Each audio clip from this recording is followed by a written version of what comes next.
I am speaking with our state senator and minority leader, Bruce Tarr. Happy New Year, Bruce. How are you? Happy New Year, Heather. Thank you so much. And I'm doing great. I'm very eager to start the new year with so many things to do and so many positive things that we can all do together, and hope you're doing well also. I am. And it is nice to start with some new numbers up there in that calendar line. So tell us, how does the state legislature start the new year? So it's a great question, and it's something that I think most people aren't aware of, and I'm happy to talk about it a little bit.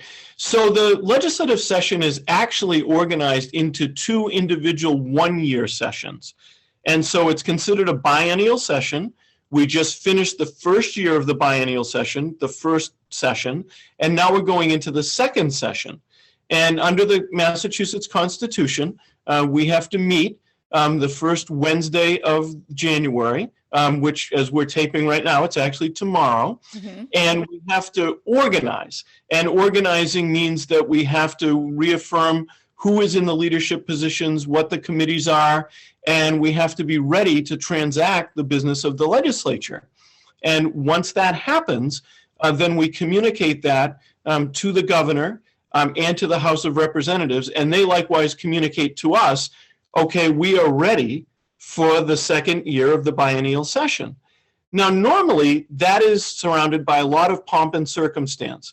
Each branch appoints committees to go and notify the other branch. In the case of the governor, a committee usually goes and tells the governor we're organized, and sometimes the governor even comes to each branch and says, I'm ready to go as well. But as you know, during the time of COVID-19, we do not have a lot of people here at the State House, and we purposely do not have a lot of the members in the chamber. And so tomorrow, because we are constitutionally required to do so, we will reorganize, we will reconfirm everyone who's in leadership what the committees look like, but instead of sending committees, we'll be sending a piece of paper, and we'll be communicating, as we're required to do, that we are ready. So is that piece of paper notarized? Is there some beautiful stamp on it? What does the piece of paper look like? It's a great point. It will actually be put on parchment by the clerks of the House and the Senate. So the Senate clerk, Michael Hurley, who was just in my office a little while ago, and we were discussing the details of this, he will prepare the communications and send them on the part of the Senate to the House and to the governor. Steve James, who is the House clerk, who's also a friend, will prepare the House documents. And the governor, I'm not sure what will come from his office, but the documents will all be in motion tomorrow so that we can meet our constitutional obligation to be here, to be organized, and be ready to go. Well, that sounds so dramatic. There's always that nice pomp that comes along with government, right? So well, there is. What happens to bills that have not been passed in the last session? What now that we're in the second session, what happens? So years ago, at the end of each year, all of the bills would die, and they needed to be refiled, and they would go through the committee process all over again. We adopted different rules a number of years ago that allow for what we call carryover. So a bill that doesn't pass at the end of the first year, the first year of the biennial session, automatically carries over into the second year. And so right now, there were, and I'm going to refer to my notes here just to make sure I get it right, but I thought this might come up, so I got an update from our clerk. There were 7,166 pieces of legislation that were filed. Wow. And not all of those were necessarily bills per se. There were some resolutions and some other matters. Those were filed by the deadline, which is usually in January of the first year of the biennial session. Of those, 144 have been signed into law. Very few. Wow. And that's something that's very notable, that most bills that are filed do not pass. It's just a very small number. But that leaves us with about 7,052 bills still pending as we begin the second year of the biennial session. So those bills carry over, And not to make this too complicated, but you can also late file a bill. So bills come in during the session as well, but that's maybe a story for another day. Mhm. But there is a rule called Joint Rule 10 that's very important. And Joint Rule 10 says to the legislative committees that by a particular date, you must address all of the bills that are in your committee. Now, for most committees, that date is the first Wednesday of the second annual session. Happens this year to be February 3rd. So by February 3rd, the committees have to decide with the bills that they're holding, either they're going to recommend that they pass, that they recommend that they not pass, that's called an ought not to pass, or they put them into a study, which means that we really don't have enough information to act on this. Now, what's interesting about that is that the bills get reported back to the branch in which they were filed. So Senate bills come back to the Senate, House bills go to the Senate. And if a bill gets, House bills go to the House, sorry. Right. And if you get a bill that comes back to your branch and it has a report ought not to pass, you can debate that and try to change that report to an ought to pass. Oh. If it has an ought to pass, then obviously it's going to move forward in the process. Right. Now, the only committee that's different is the Joint Committee on Healthcare Financing. And because of the complicated nature of what they do, they have a different Joint Rule 10 day, which is the first Wednesday in March. So they have a little bit more time. Yeah. But the point of all of this is folks have a right to know what's going on with these bills. Right. And they have a right to some degree of certainty. Right. And that's why we have Joint Rule 10. And Joint Rule 10 forces the committee to take some form of action. Now, what sometimes happens is a committee will say, on this group of bills, we need a little bit more time. And they can ask the House and the Senate, we both have to approve this, an extension.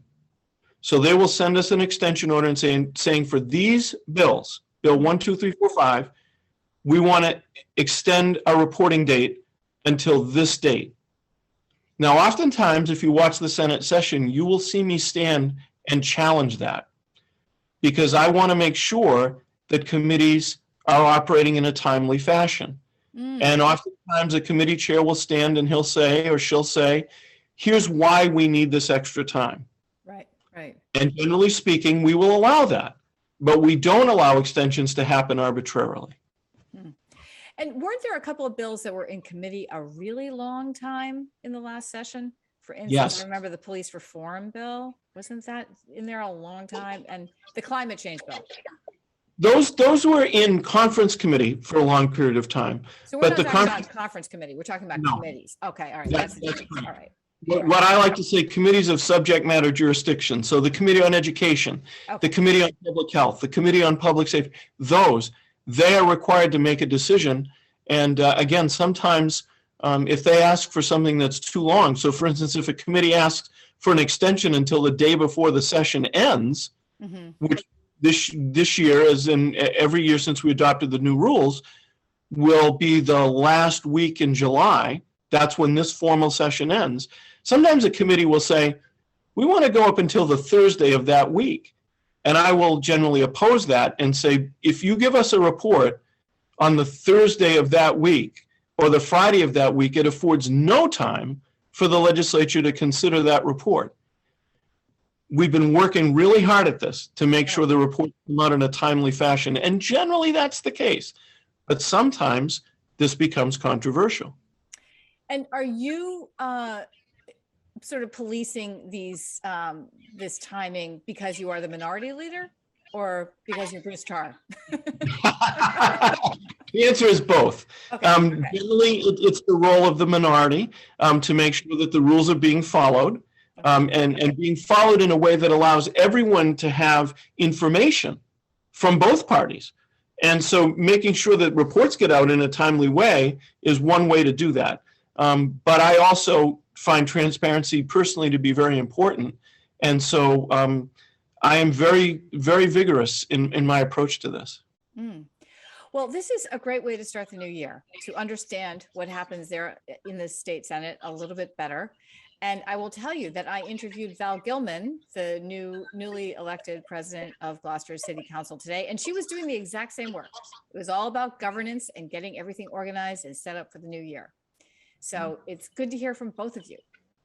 Well, it is a theme that runs through governments, municipal and state, and to some degree federal this time of year. And we get organized so that we can do the people's business in an effective way, and in a way where there's a clear infrastructure for what's going to happen. And I will tell you, Heather, the session is beginning this week as we're talking. But again, formal sessions end at the end of July. And that may seem like a lot of time, but it really isn't. And if you don't get organized, it's easy to have that time go by and not be as effective as you'd like to be. Well, before we go, can you sort of look into your crystal ball there and let us know any important legislation you think is going to be coming up? So there are a number of things that got left pending after the end of the first year of the biennial session. One of them was a bill that had to do with extending some of the special provisions that had been put into place during the early part of the pandemic. Things like how we deal with outdoor dining, or how we deal with alcohol delivery by restaurants, and a whole host of things, including Zoom meetings, for instance, for local bodies of government. So those things will likely be discussed again, because people will be wondering, and rightly so, are they going to continue? Are those tools still going to be available? Are they going to be modified, or are they going to be terminated? So that I predict we will be discussing. My hope is that we will be discussing mental health. The Senate passed what I consider to be a landmark bill on mental health, and we've sent it to the House, and I'm hoping that the House is going to take that up. And similarly, the House has sent to us a bill about community hospitals that I'm hoping that we're going to take up. And then, of course, there are the regular things that we have to do. There'll be the budget for the coming fiscal year, and the picture is still looking very good in terms of state revenue. And while we're on the subject of good things with regard to revenue, we anticipate that we will likely do a second ARPA bill to spend the discretionary money that we still have that we got from the federal government, which is about $2.5 billion. So we are going to have a full plate. And again, a fairly limited time to address some very complex subjects. Well, we look forward to keeping up with you on all of these matters, and thank you for being there. Well, it's a real honor to do it. It's an honor to represent the people of our region. It's an honor to be in the Senate. And it's also always great to talk to you. And I really appreciate what you were able to do with us through the last couple of years with 1623 Studios to be able to get the word out, let people know what's happening. And I really, really appreciate the opportunity to do that again in the coming year.